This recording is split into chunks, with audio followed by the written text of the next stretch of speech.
Hello friends, मेरे channel में आपका स्वागत है। मैं रही Prakash Singh, senior web developer.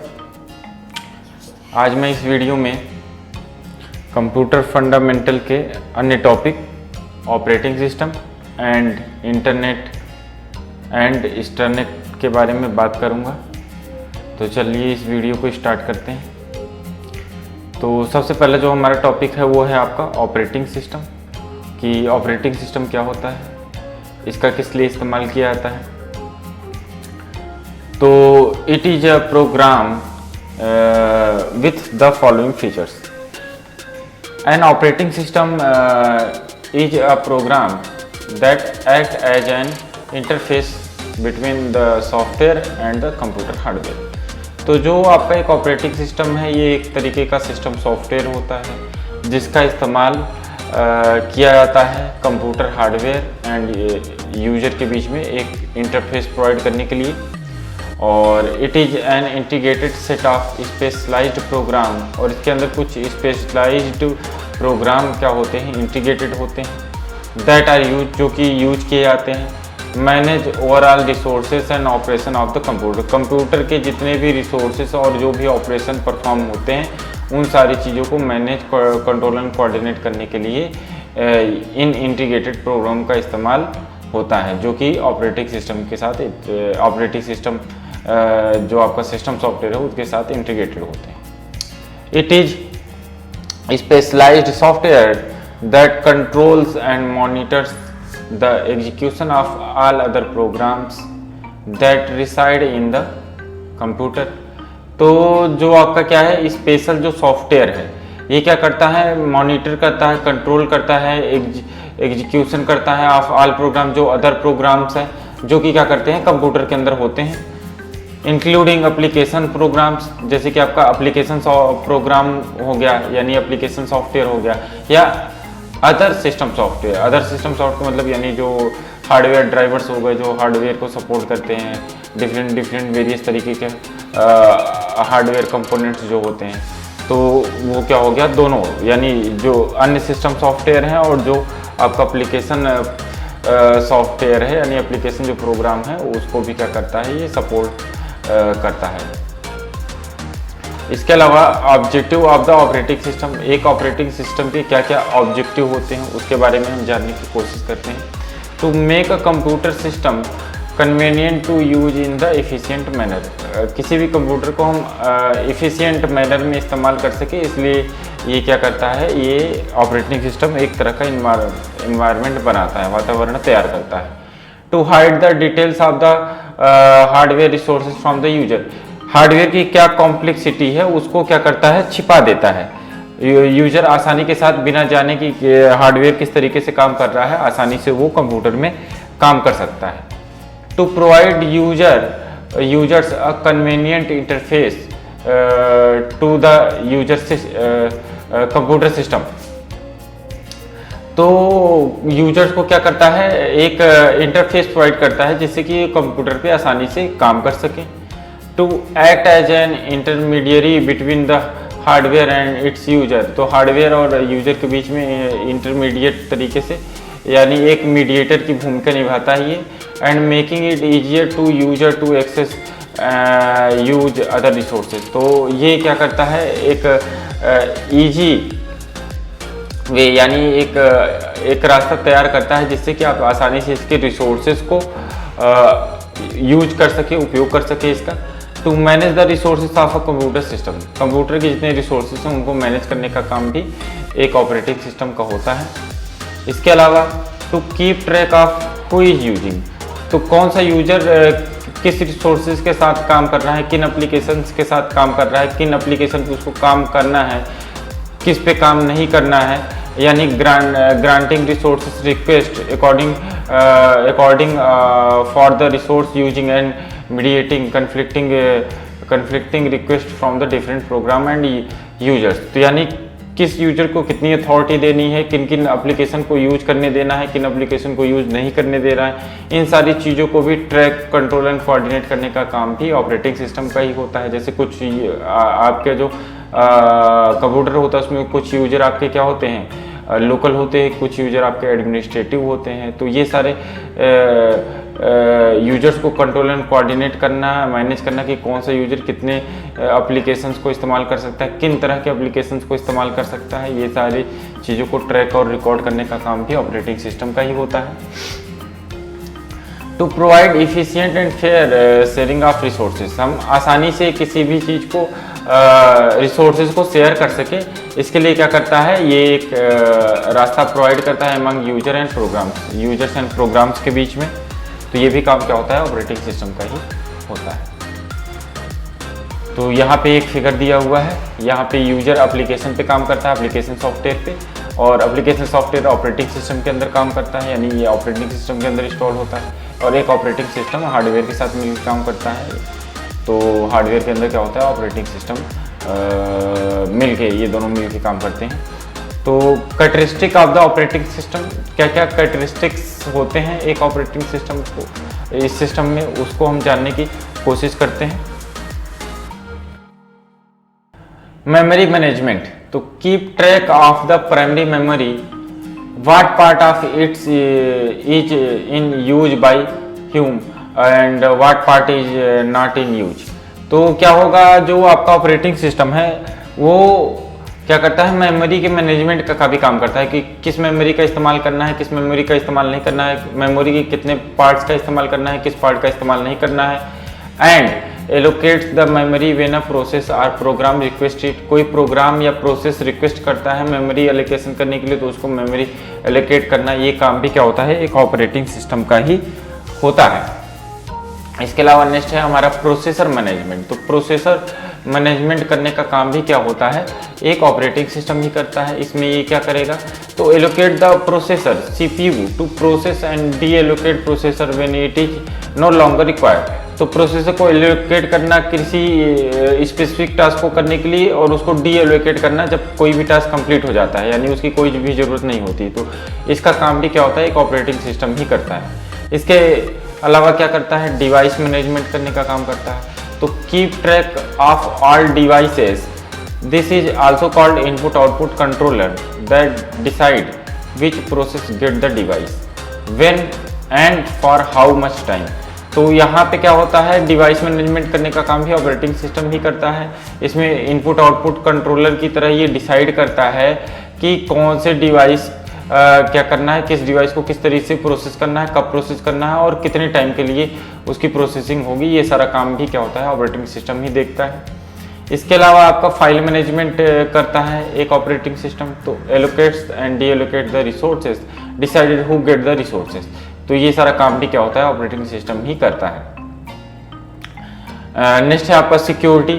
तो prevents the unauthorised access to the programs and data by mean password and similar other techniques. तो सिक्योरिटी भी जरूरी चीज़ है और इसको भी देखने का काम भी ऑपरेटिंग सिस्टम ही करता है। जैसे यूजर को प्रोटेक्ट करना, कोई भी आपका यूजर है तो वही यूजर उस तरह के रिसोर्सेज को इस्तेमाल कर सके। तो इसके लिए क्या होता है, आपका हर एक यूजर अपना एक पासवर्ड सेट कर सकता है ऑपरेटिंग सिस्टम के अंदर। तो उस पासवर्ड के थ्रू ही वो यूजर अपनी फाइल्स या फोल्डर को एक्सेस कर सकता है। तो इस तरीके से कई मैकेनिज्म होते हैं ऑपरेटिंग सिस्टम के अंदर जिससे हम क्या करते हैं, सिक्योरिटी को बना के रखते हैं एक कंप्यूटर सिस्टम के अंदर। तो इसमें इंपॉर्टेंट रोल होता है हमारे ऑपरेटिंग सिस्टम का। Job accounting, keep track of the time and resources use by various job and or users. तो जॉब अकाउंटिंग का भी काम क्या होता है, एक ऑपरेटिंग सिस्टम देखता है। नेक्स्ट है आपका कंट्रोल ओवर सिस्टम परफॉर्मेंस। तो record and delays between the request for a service from the system. तो ये सारी चीज़ें भी ऑपरेटिंग सिस्टम को ही देखनी होती हैं। And interact with the operators, operator के साथ इंटरेक्ट करना, ये काम भी क्या होता है, ऑपरेटिंग सिस्टम का होता है। द इंटरेक्शन में भी take place via the console of the computer in the form of the instructions. तो जो आपका कंसोल होता है यानी जो मॉनिटर होता है उसमें सारी चीज़ें आपको दिख रही होती हैं। तो वो सारे इंस्ट्रक्शंस क्या होते हैं, आपके ऑपरेटिंग सिस्टम के द्वारा ही आपको दिए जाते हैं। Operating system acknowledge the same and does the corresponding action information the operation by the display screen. तो जो भी आप इनपुट दे रहे होंगे या जो भी प्रोसेसिंग है, जो भी आउटपुट है, वो आपका कंसोल के अंदर दिखता है और ये सारी इंफॉर्मेशन आपका ऑपरेटिंग सिस्टम के द्वारा किया जाता है, कंसोल पे डिस्प्ले किया जाता है। तो ये भी काम क्या होता है, ऑपरेटिंग सिस्टम ही देखता है। Error detecting its production of dumps traces error messages and debugging and error detecting methods. तो ये सारे जो आपके क्या है, कंप्यूटर सिस्टम के अंदर कोई प्रॉब्लम आ गई है, उससे रिलेटेड जो एरर मैसेजेस वगैरह हैं उसको भी शो करने का काम क्या होता है, एक ऑपरेटिंग सिस्टम का होता है। और इसके अलावा coordination between other softwares and users. तो जो अदर सॉफ्टवेयर हैं और जो यूजर हैं उनके बीच कोऑर्डिनेशन का काम भी ऑपरेटिंग सिस्टम देखता है। तो coordination and assignment of the compilers, interpreter, assembler and other software to be various user of the computer system. तो ये काम भी क्या होता है, एक ऑपरेटिंग सिस्टम को ही देखना होता है। नेक्स्ट टॉपिक है हमारा इंटरनेट एंड इंटरनेट। तो यहाँ पे हम इंटरनेट को समझने की कोशिश करेंगे कि व्हाट इज इंटरनेट, इंटरनेट क्या होता है, इंटरनेट की हिस्ट्री के बारे में थोड़ा सा जानेंगे और इसके अलावा हम इंटरनेट के बारे में जानेंगे कि इंटरनेट क्या होता है। तो चलिए स्टार्ट करते हैं। Internet, it is a world wide system which has the following characteristic. तो इंटरनेट क्या होता है, एक वर्ल्ड वाइड सिस्टम होता है जिसके अपने कुछ कैरेक्टरिस्टिक होते हैं जो कि लिस्टेड हैं, उसको हम बारी बारी से देख लेते हैं। तो internet is the world wide global system of the interconnected computer networks. तो इंटरनेट क्या है, एक इंटरकनेक्टेड कंप्यूटर नेटवर्क है जो कि ग्लोबल सिस्टम है, ठीक है, वर्ल्ड वाइड फैला हुआ है। इसीलिए इसको क्या बोला जाता है, इंटरनेट को बोला जाता है internet is the network of network, यानी नेटवर्कों का भी एक नेटवर्क है, यानी बहुत बड़ा नेटवर्क है ये। इसको वाइड एरिया नेटवर्क की कैटेगरी में आ जाता है। एंड इंटरनेट को बोला जाता है ओशन ऑफ इंफॉर्मेशन, क्योंकि ये बहुत बड़ा नेटवर्क है, इसमें अलग अलग तरीके की, वेरियस तरीके की बहुत सी जानकारियाँ होती हैं, तो इसे बोला जाता है ओशन ऑफ इंफॉर्मेशन। इसके अलावा इंटरनेट आपको क्या क्या फैसिलिटी देता है, इसको भी जानने की कोशिश करेंगे। किन किन सर्विसेज को हम इंटरनेट के थ्रू एक्सेस कर सकते हैं, इसको भी जानने की कोशिश करेंगे।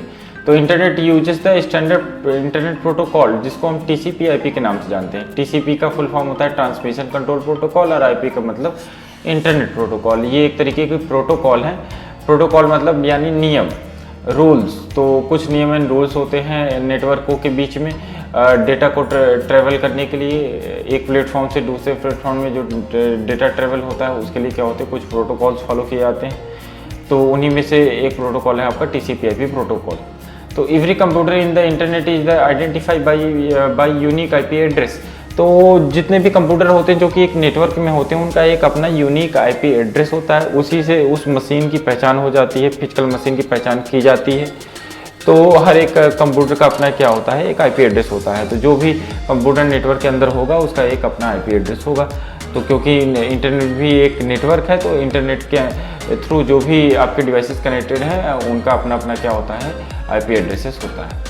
IP address is the unique set of numbers which identify computer location. तो ये क्या होते हैं, जो IP एड्रेस होते हैं ये न्यूमेरिक फॉर्म में होते हैं, जिनके द्वारा हम कंप्यूटर की लोकेशन को पहचानते हैं कि वो कंप्यूटर की लोकेशन क्या है। लाइक यहाँ पे एग्जांपल दिया हुआ है 110.22.33.114। तो इसी तरीके से आपके कई IP एड्रेस हो सकते हैं, लुक लाइक दिस, इसी तरीके से हो सकता है। Special computer DNS, domain name server, is used to give the name to the IP address so that user can locate a computer by a name। यहाँ पे डोमेन नेम सर्वर की बात हो रही है, तो मैं बता देता हूँ कि डोमेन नेम सर्वर क्या होता है, एक तरह का सर्वर होता है जो डोमेन नेम और उससे रिलेटेड IP एड्रेस को स्टोर करने का काम करता है। ये सर्वर क्या होता है, मेंटेन किया जाता है by the domain name registrar. जितने भी डोमेन नेम रजिस्ट्रार होते हैं जो कि डोमेन नेम को बेचते हैं, वो क्या करते हैं, इन सारे सर्वर्स को मैनेज, कंट्रोल एंड कोऑर्डिनेट करने का काम करते हैं। तो जैसे कि आपका facebook.com क्या है, एक डोमेन नेम है जिसका अपना एक एक्चुअल IP एड्रेस होगा, जो कि डोमेन नेम सर्वर के अंदर क्या होता है, एक टेबुलर फॉर्म में लिस्टेड होता है। यानी एक तरफ आपका डोमेन नेम, दूसरी तरफ उसका IP एड्रेस, जो कि उसके साथ क्या होता है, इंटरकनेक्टेड होता है, लिंक्ड होता है। और उस डोमेन नेम के द्वारा उस आईपी एड्रेस को रिफ़र किया जाता है। जैसे कि आप किसी भी पार्टिकुलर यूआरएल को अपने ब्राउज़र में टाइप करते हो, जैसे लाइक google.com, तो आप उस पार्टिकुलर सर्च इंजन या सर्च इंजन के होम पेज पे पहुंच जाते हैं, यानी उस वेबसाइट को आप ओपन कर लेते हो। या facebook.com ही आपने टाइप किया तो फेसबुक की वेबसाइट पे पहुंच गए। तो यहाँ पे एक प्रोसेस है, फेसबुक क्या करता है, जब आप ब्राउज़र पे टाइप करते हो तो उस डोमेन नेम को खोजा जाता है डीएनएस सर्वर पे। डीएनएस सर्वर पे ये नेम जब मिल जाता है तो उससे रिलेटेड जो इंटरकनेक्टेड आईपी एड्रेस है उसको रिफ़र किया जाता है। फिर जो आईपी एड्रेस है उससे रिलेटेड जो सर्वर होता है उस सर्वर को लिंक किया जाता है। तो ये सर्वर क्या होता है, फेसबुक कंपनी का अपना अलग हो सकता है, या उसकी जो होस्टिंग कंपनी होगी उस कंपनी के द्वारा उस आईपी एड्रेस से रिलेटेड क्या होते हैं वेब पेजेस क्या कहते हैं अवेलेबल कराए जाते हैं क्लाइंट पीसी के लिए। तो ये पूरा प्रोसेस है, लंबा प्रोसेस है, और जिसको मैंने web designing and publishing O level के सेकंड पेपर वाले कुछ वीडियो में डिटेल से मैंने इसके बारे में डिस्कस किया है। अगर आप इसके बारे में डोमेन नेम सर्वर के बारे में डिटेल से जानकारी लेना चाहते हैं तो आप उस प्लेलिस्ट में जाके वीडियोज वगैरह देख के उसके बारे में डिटेल्ड जानकारी ले सकते हैं। और यह शॉर्ट फॉर्म में यहाँ पे मैंने आपको बता ही दिया है कि डीएनएस क्या होता है और किस तरीके से काम करता है। आगे चलते हैं हम। For example DNS server will resolve a name www.helloshopper.in in a particular IP address to uniquely identify the computer on which this website is hosted। तो यहाँ पे उदाहरण दिया हुआ है कि जो डीएनएस सर्वर है वो क्या करता है, एक स्पेशल नेम को रिजॉल्व करता है। रिजॉल्व करने का मतलब ये है कि जो आपका डोमेन नेम है, डोमेन नेम को आईपी एड्रेस में कन्वर्ट कर देता है, और फिर वो आईपी एड्रेस करता है कि किसी पार्टिकुलर सर्वर को, स्पेसिफिक सर्वर को पॉइंट करता है, जिससे कि वेबसाइट के जो रिसोर्सेस हैं यानी जो वेब पेजेस हैं, जो भी उसके से रिलेटेड फाइल्स है उसको एक्सेस किया जाता है। तो वही चीज़ यहाँ पे दिया हुआ है आपका। Internet is the accessible every user all over the world. तो इंटरनेट क्या है, हर एक यूजर के द्वारा पूरे संसार में क्या है, एक्सेसिबल है, यानी आप इसको इस्तेमाल कर सकते हैं। अगर आप एक नेटवर्क को एक्सेस कर पा रहे हैं, इंटरनेट नेटवर्क को एक्सेस कर पा रहे हैं, तो आप सारे रिसोर्सेज को जो इंटरनेट में मौजूद हो उन सारे रिसोर्सेज को एक्सेस कर सकते हैं, और कोई भी यूजर इंटरनेट के साथ आसानी से कनेक्ट कर सकता है। नेक्स्ट है हमारा इंट्रानेट। तो इंटरनेट के बारे में तो हमने जान लिया इंटरनेट क्या है। अब हम इंटरनेट के बारे में जानेंगे कि इंटरनेट क्या होता है। तो internet is the system in which multiple PC are connected to each other. तो इंटरनेट जो है ये एक सिस्टम है जहाँ पे मल्टीपल पीसी यानी एक से ज़्यादा पीसी क्या होते हैं, कनेक्टेड होते हैं एक दूसरे के साथ। PCs in the internet are not available to the world. तो जो इंटरनेट है, इंटरनेट में क्या होता है, इंटरनेट से अलग क्यों है ये, क्योंकि यहाँ पे पीसी एक दूसरे से कनेक्टेड होते हैं जैसे कि इंटरनेट में भी होते हैं, बट ये क्या होता है, पूरे संसार में इसकी अवेलेबिलिटी नहीं होती। ये स्पेसिफिक यूजर्स के लिए ही अवेलेबल होता है। जैसे किसी कंपनी का अपना नेटवर्क हो जिसमें उसके एम्प्लॉय ही उस तरह के नेटवर्क को एक्सेस कर पाएँ with the employ ID and password, तो ये इंटरनेट की कैटेगरी में आ जाएगा। Usually each company or organization has their own internet network and member of employee that company can access the computer in their internet। तो जो मैंने example दिया वही चीज़ यहाँ पे बता रहा है। Each computer in the internet is also identified by IP address। तो जो इंटरनेट होता है उसमें भी कंप्यूटर की पहचान करने के लिए IP एड्रेस का ही इस्तेमाल किया जाता है जैसे कि इंटरनेट में होता है। तो ये क्या है, सिमिलरिटी है इंटरनेट और इंटरनेट में, और कुछ क्या है डिफरेंसेस हैं जो कि मैंने यहाँ पे आपसे डिस्कस किया। तो यहाँ पे डिफरेंसेस और सिमिलरिटीज वाली हेडिंग आ गई है, तो इसको बारी बारी से देख लेते हैं। तो internet uses the internet protocol such as TCP IP and FTP। तो जो इंटरनेट होता है, इंटरनेट में TCP IP और FTP का इस्तेमाल किया जाता है, वैसे ही इंटरनेट में भी इसका इस्तेमाल किया जाता है, इन्हीं तरह के प्रोटोकॉल्स का इस्तेमाल किया जाता है। Internet site are accessible via web browser in the similar way as the website in the internet। तो जैसे इंटरनेट में कोई भी वेबसाइट अवेलेबल होती है उसको हम ब्राउजर के थ्रू एक्सेस करते हैं, वैसे इंटरनेट में भी हम क्या कर सकते हैं, वेबसाइट को एक्सेस कर सकते हैं। But only member of the internet network can access internet hosted site. तो इंटरनेट होस्टेड साइट। तो बट यहाँ पे क्या है कि जैसे पूरे वर्ल्ड में किसी भी वेबसाइट को एक्सेस किया जा सकता है, कोई भी यूजर इसको एक्सेस कर सकता है इंटरनेट पर। बट इंटरनेट में क्या होता है, इंटरनेट में उसके जो स्पेसिफिक यूजर हैं यानी जो एम्प्लॉइज हैं या जिनको परमिशन दी गई है वही उसकी वेबसाइट को एक्सेस कर सकते हैं। अदर लोग या अदर यूजर्स जो हैं इनको एक्सेस नहीं कर सकते हैं, उनको परमिशन नहीं होती है। तो ये दोनों में क्या होता है, थोड़ा डिफरेंसेस होता है। In internet on instant messenger can be used as the similar to Yahoo messenger and GTalk over the internet. तो जैसे आप एप्लीकेशन का इस्तेमाल इंटरनेट में करते हो, किसी एप्लीकेशन का इस्तेमाल कम्युनिकेशन वगैरह करने में, उसी तरह से इंटरनेट में भी कर सकते हो। बट वही बात आ जाती है कि इंटरनेट पे यूजर्स की संख्या बहुत ज़्यादा होती है और यहाँ पे क्या होगा, आपका इंटरनेट में यूजर्स की संख्या क्या होगी, स्पेसिफिक होगी, यानी जो कंपनी के अपने एम्प्लॉइज हैं वही इनका इस्तेमाल करेंगे इस तरह की सर्विसेज का। अब डिफरेंसेस इन द इंटरनेट दोनों में डिफरेंसेस क्या है वो चीज़ यहाँ पे देख लेते हैं हम। तो internet is the general to PCs all over the world whereas internet is the specific to few PCs. तो क्या होता है, जहाँ पे इंटरनेट क्या होता है जनरली ऑल ओवर वर्ल्ड में जितने पीसी हैं उनके लिए होता है, बट जो इंटरनेट होता है वो स्पेसिफिक पीसीज के लिए होता है। Internet has the wider access, जो इंटरनेट है उसका वाइडर एक्सेस होता है, provide better access to the website large population whereas internet is restricted. तो इंटरनेट क्या है, सबके लिए ओपन है, बट इंटरनेट क्या है, सबके लिए ओपन नहीं है, रिस्ट्रिक्टेड है, क्योंकि ये स्पेसिफिक यूजर्स के लिए होता है। Internet is not as the safe as the internet. Internet safe क्यों होगा, क्योंकि इसके स्पेसिफिक यूजर्स होंगे, ऐसे यूजर जिनको परमिशन होगी वही इंटरनेट को इस्तेमाल कर सकते हैं। तो ये क्या होगा, काफ़ी सुरक्षित होता है internet comparison of the internet. और इंटरनेट उतना सेफ नहीं होता क्योंकि इसकी एक्सेसिबिलिटी सारी जगह है, हर जगह है, वाइड है ये बिल्कुल, और इसके यूजर्स क्या है, अनलिमिटेड है। ऐसे कंडीशन में इंटरनेट क्या होता है, सेफ नहीं होता है, क्योंकि इसमें सभी के लिए ओपन है, किसी की अपनी कोई स्पेसिफिक पहचान नहीं होती है। तो ये क्या होता है, सेफ नहीं होता है। एंड ये डिफरेंसेस इन द इंटरनेट ख़त्म हो जाता है। तो इस वीडियो में आज के लिए बस इतना ही दोस्तों। अगले वीडियोज में मैं कंप्यूटर फंडामेंटल से रिलेटेड कुछ अन्य टॉपिक के बारे में फिर से डिस्कस करूँगा। अगर ये वीडियो आपको अच्छा लगता है तो आप इसे जो है अपने फ्रेंड्स के साथ और अपने रिश्तेदारों के साथ, रिलेटिव के साथ शेयर कर सकते हैं, जिससे कि वो भी कंप्यूटर के बारे में बेसिक जानकारी हासिल कर सके, अपनी डिजिटल साक्षरता जो है उसको बढ़ा सके। तो बाय दोस्तों, धन्यवाद।